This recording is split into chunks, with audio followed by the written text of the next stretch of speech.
8টা 9 Sealdah Naihati local ধরে আমরা নৈহাটিতে এসে গেছি। আমরা এখন যাব, আজকের গন্তব্য হচ্ছে বড়মার কাছে।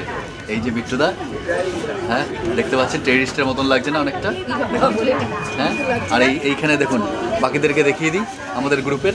এই যে আমাদের সবাই রয়েছে, এই যে আমার গিন্নি, বৌদি, 2 বৌদি রয়েছে, আর এই যে শেষে নৈহাটি স্টেশনে কিন্তু পৌঁছে গেছি। এই যে দেখছেন আমরা একটু অপেক্ষা করছি, আমাদের কয়েকজন গ্রুপ মেম্বার আসার বাকি রয়েছে।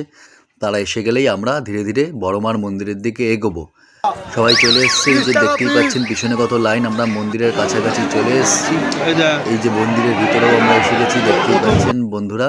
বড়মা খুব সুন্দর, ভীষণ ভালো লাগলো আমাদের এখানে। যদিও আমাদের এখানে লাইন দিতে হয়নি, বিট্টুদার একটু সোর্স ছিল বলে আমাদের বিনা লাইনেই আমরা একদম চলে এসেছি।